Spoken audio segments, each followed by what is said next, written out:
September 17, 1944, Swiss-German border near Schaffhausen, 14:35 hours. A column of approximately 140 Wehrmacht soldiers stands motionless on a narrow access road. They face south. The Swiss border is 300 meters ahead. No barrier is visible from this position. The terrain slopes gently downward. The road continues into Swiss territory. The column is armed. Rifles are slung. Sidearms are holstered. No weapons are raised. The men do not speak. They do not sit. They stand in loose formation, 2 and 3 abreast. A captain stands at the front of the column. He holds a map case. He does not open it. Behind him, a lieutenant watches the tree line to the west. No movement is visible. The air is still. The sky is overcast. No aircraft are audible. No vehicles approach. The border is unmarked at this point. There is no fence. There is no guardhouse. There is only the road, the trees, and the silence. The captain does not move forward. The column does not move forward. They wait. The column is composed of remnants from 2 infantry companies, elements of a signals platoon, and a small detachment of administrative personnel.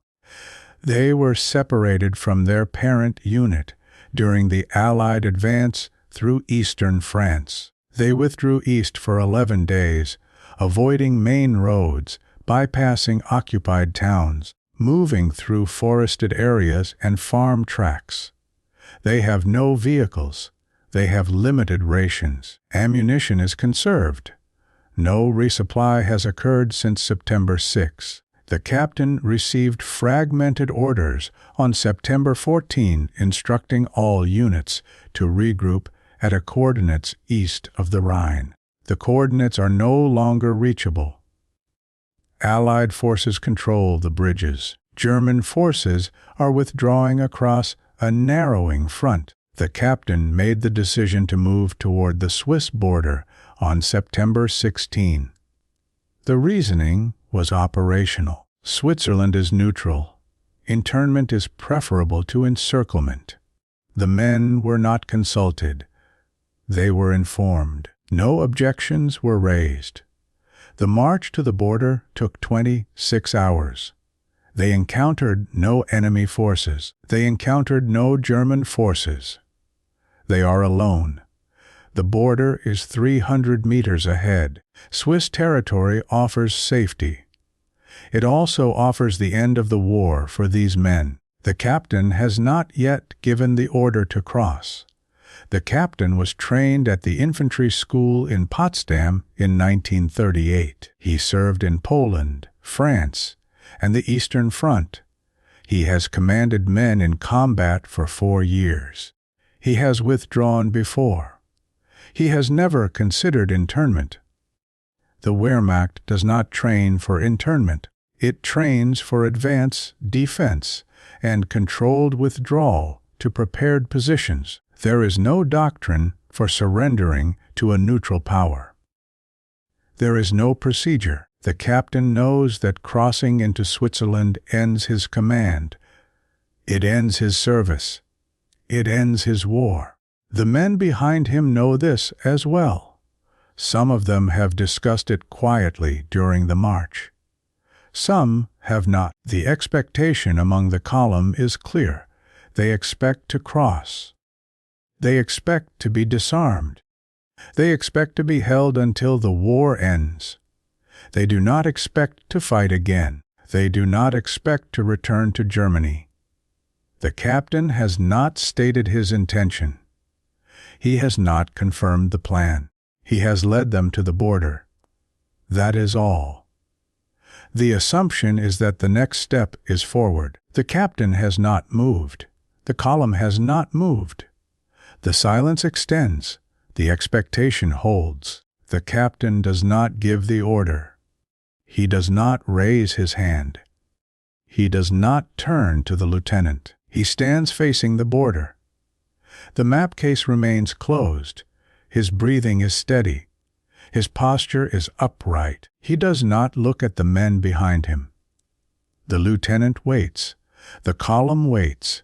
No one speaks. The captain shifts his weight slightly. He looks down at the road. He looks up again. The border is visible. The road continues. The trees thin ahead. Beyond the trees, the land opens. That is Switzerland. The captain does not step forward. His hand rests on the flap of his holster. He does not open it. He does not draw his weapon. He does not issue a command. The silence is complete. The men do not move. They do not break formation. They do not sit. They stand and wait. The captain turns slightly to the left. He looks west toward the tree line. He turns back. He does not move forward. The order does not come. Minutes pass. The column remains in position. The men begin to shift. Boots scrape gravel. Someone coughs. The sound is loud in the silence. The captain does not acknowledge it. The lieutenant steps forward. He stops 2 meters behind the captain. He does not speak. He waits. The captain does not turn. The lieutenant steps back. The men in the column begin to look at one another.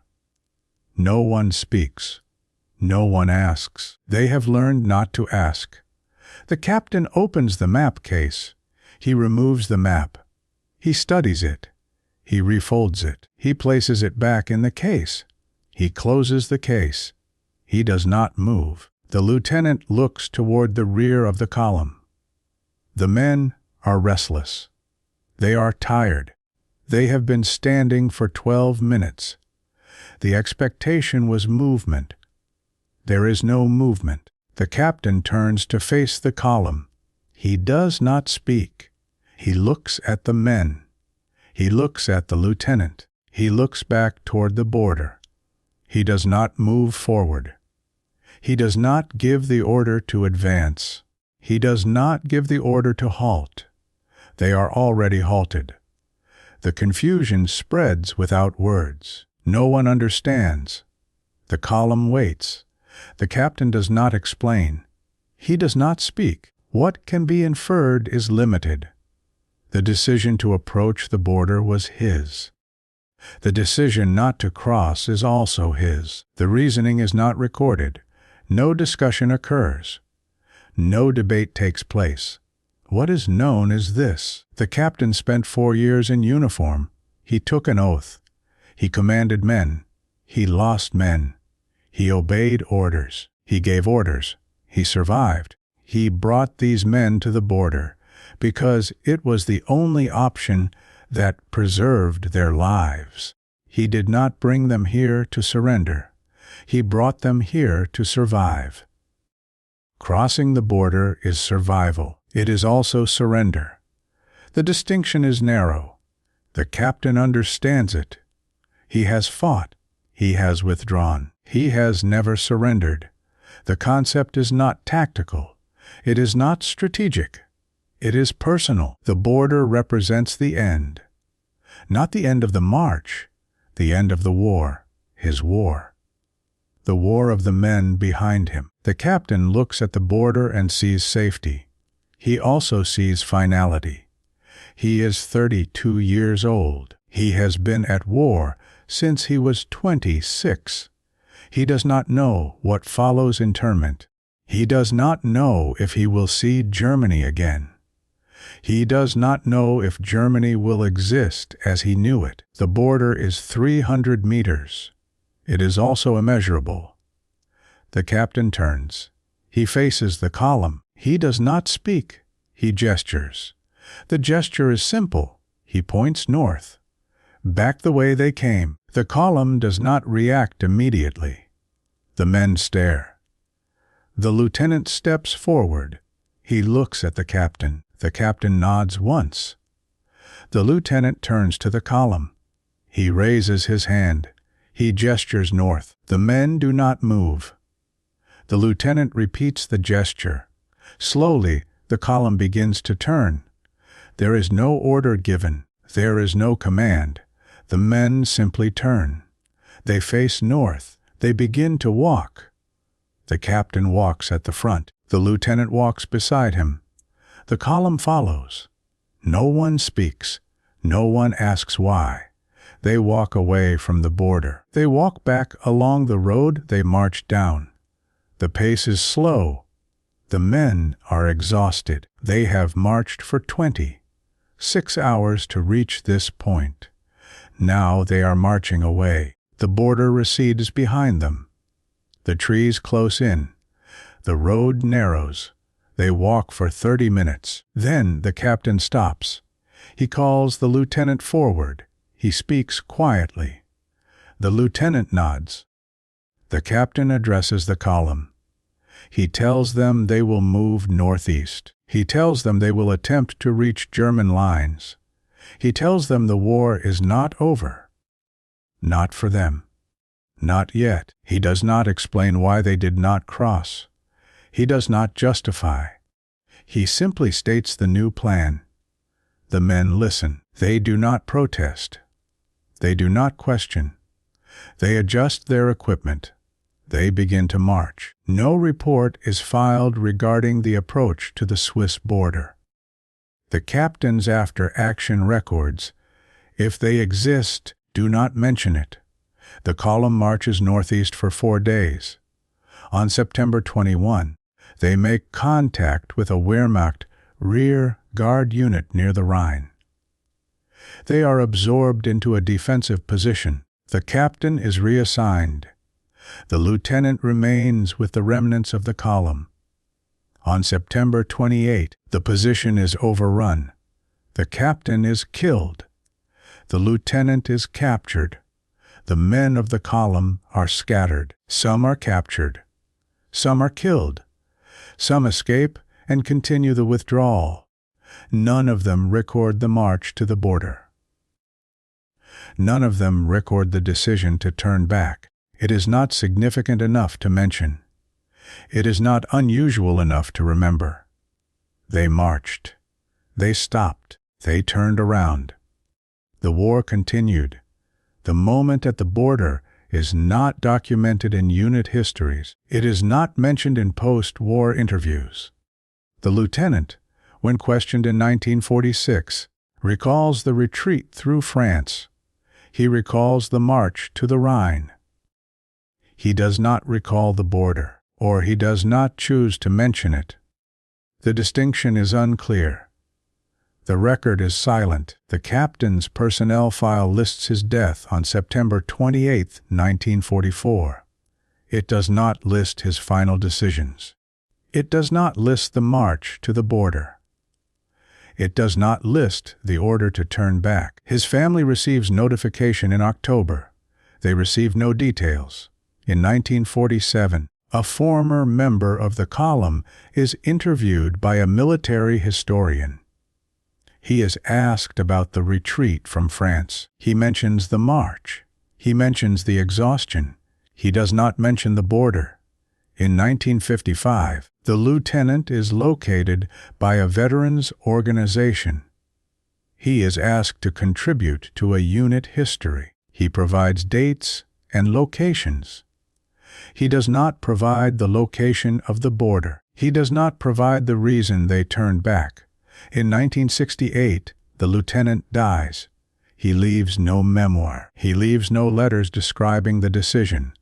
In 1982, a researcher examining Wehrmacht movements in September 1944 notes a gap in the recorded positions of the column. The gap covers September 17. No explanation is provided. The gap remains. The men who were there are gone. The border is unchanged. The road is still there. The trees are still there. The moment is not. The border near Schaffhausen is marked now. There is a crossing point. There is a barrier. There are guards. The road is paved. The trees have grown. The location where the column stood is not marked. There is no memorial. There is no record. The decision to turn back is not commemorated. It is not remembered. The captain who made the decision is buried in a military cemetery in Germany. His grave lists his name, his rank, and the date of his death. It does not list his decisions. The lieutenant who followed the order is buried elsewhere. His grave is similar. The men who marched to the border and then marched away are scattered. Some are buried. Some are not. The war ended. They did not see it end. They marched until they could not march. The border was 300 meters away. They did not cross. They turned back. The silence remains. That is all.